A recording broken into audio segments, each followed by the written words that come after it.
Imagine a country broken, not into 10 states, not into 100 regions, but into more than 17,000 islands, each one surrounded by ocean, some covered in volcanoes that breathe smoke, others wrapped in jungles, so dense you could get lost for weeks, and some just tiny dots on the map, with a single village cut off from the world. Now imagine trying to govern it all as one nation. Welcome to Indonesia, one of the most breathtaking, and at the same time, one of the most complicated countries on Earth. How has this country not broken apart? And could it happen in our lifetime? More than 270 million people call these islands home. From Sumatra in the west to Papua in the east, the country stretches over 5,000 kilometers. It even crosses 3 time zones. It is the largest island country on Earth, and the 4th most populated nation. But behind the beaches, jungles, and volcanoes lies a story few truly understand. A story of kingdoms and empires, of traders and conquerors, of faith and identity, of disasters both natural and man-made. It is the story of how 17,000 scattered islands became one fragile nation. Would you want to lead such a place? Could anyone really hold it together? Centuries ago, before the word Indonesia existed, small communities farmed rice, sailed the seas, and traded across the waters. Geography placed them between India and China. So traders came with spices, silk, gold, and ideas. Religion traveled on the same ships as pepper and cloves. Over time, these islands became crossroads of cultures, so important that powerful kingdoms began to rise. In Sumatra, the Srivijaya kingdom controlled trade. Its harbors filled with ships from India to China. It taxed the sailors, controlled the seas, and soon became a Buddhist hub. In Java, the Majapahit Empire rose, known for art, architecture, and surprisingly good governance. At its height, it stretched across many islands. For a time, it was the most powerful empire in Southeast Asia. But no empire lasts forever. If you lived back then, would you be a farmer in the rice fields, or a sailor on the open seas? Trade expanded, powers shifted, and into this turbulence sailed newcomers. At first, not with armies, but merchants. Muslim traders came with goods and faith. Their fairness impressed locals. Slowly, Islam spread across the islands. But then, on the horizon, ships appeared, flying strange flags. They spoke languages no one here had heard. And they came not just for trade, but to rule. The Portuguese arrived in the 15th century. What did they want? Spices, cloves, nutmeg, black pepper. In Europe, these were worth as much as gold. Soon the Dutch followed. In 1602, they created the Dutch East India Company, the first global corporation. Its mission: control the spice trade at any cost. When deals failed, cannons spoke, ports burned, villages vanished. Farmers worked more, but ate less. For 3 centuries, the shadow of this company stretched over the islands. Imagine your family working a farm, but everything you grew went to strangers overseas. Would you stay quiet, or would you fight back? And yet, hope never fully died. By the 20th century, nationalist movements began to rise. Then came the storm of World War II. The Japanese swept in, forcing out the Dutch. At first, Indonesians hoped it was liberation. But life grew harsher, food scarcer. Still, Japan trained Indonesians in military tactics, training that would later turn against their rulers. In 1945, after Japan's surrender, Sukarno and Hatta declared independence. The Dutch refused. War followed. Villagers took up arms. Diplomats fought in meeting rooms. After 4 years, international pressure forced the Dutch to let go. Indonesia was free. But independence was only the beginning. If you lived in 1945, would you risk your life in battle for freedom? Or try to protect your family and hide? Uniting 17,000 islands?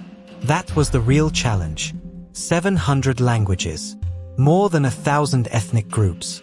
Muslims, Christians, Hindus, Buddhists. In one market, you can hear 3 languages in 3 stalls. Neighbors who don't even share the same word for hello. To hold it together, leaders created an idea. Unity in diversity. They chose a common tongue, Bahasa Indonesia. Not the language of the majority, but a neutral one. Schools rose. Roads stretched. But unity never came easily. Asa rebelled. Papua demanded independence. East Timor broke away in 2002. Do you think unity in diversity can really hold forever? Indonesia sits on the ring of fire. 130 active volcanoes. The most in the world. Krakatau's eruption in 1883 was so loud. The sound traveled 5,000 kilometers. Tsunamis killed tens of thousands. In 2004, another earthquake struck Sumatra. The tsunami that followed killed more than 200,000 people. One of the deadliest disasters of modern times. And even today, villages are washed away by floods.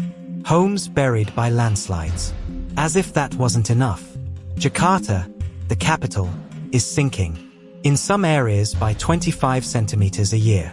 The government's solution? Build a new capital, Nusantara. In the forests of Borneo. A fresh start. But forests fall. Money slows. And the sea keeps rising. Would you move to a brand new capital in the jungle? Or stay in a city slowly sinking into the sea? And yet, life goes on. Bali's beaches fill with travelers. Raja Ampat's reefs sparkle beneath the waves. Mount Bromo smokes against the sunrise. Borobudur still rises, stone by stone. The largest Buddhist temple in the world. In Toraja, families hold ceremonies of life and death.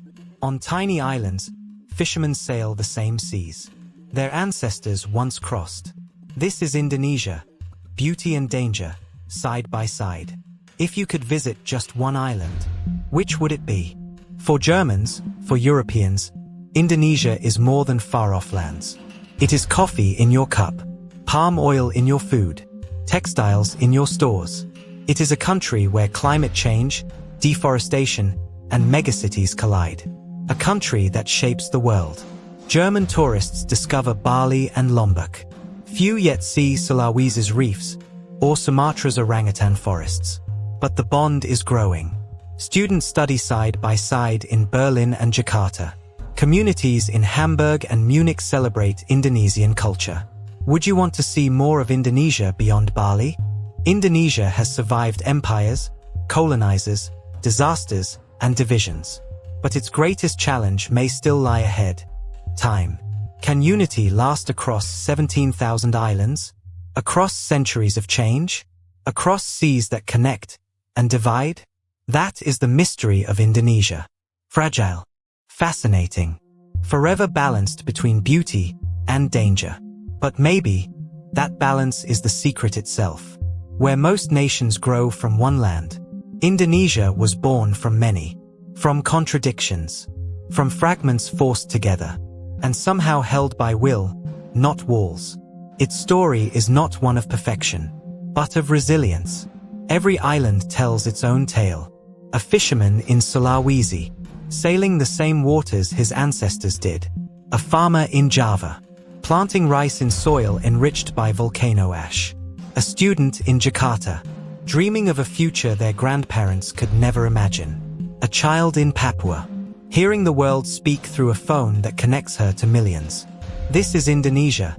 Millions of ordinary lives, woven together into something extraordinary. But will the weave hold? Think about it.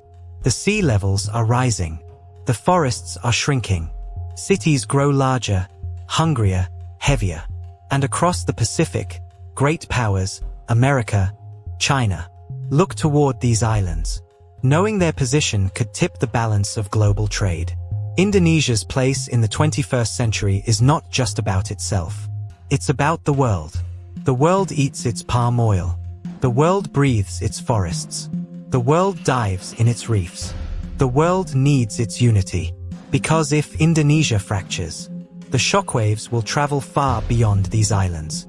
Will it become a bridge between East and West, or a battleground for the interests of others? Yet, despite these questions, there is still a strange, unshakable hope here. Hope carried in gamelan music echoing through villages. Hope written in the prayers that rise from mosques and temples. Hope felt in laughter from children playing on beaches at sunset. Hope that maybe unity is not about sameness, but about holding on, even when everything pushes you apart. Maybe that's why Indonesia has lasted this long. Not because it is easy, but because it is hard. So ask yourself this. If a nation of 17,000 islands can find a way to stand as one, what excuse do the rest of us have? Indonesia is not just a story of survival. It is a mirror, reflecting back the struggles all humanity faces.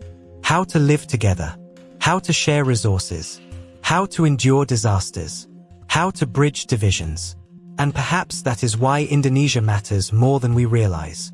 So the next time you sip your morning coffee, or book a flight to Bali, or read the headlines about rising seas and shifting powers, remember this archipelago. Remember its people. Remember its history. Because this is more than a country. This is an experiment in human unity. One that has lasted for centuries against all odds.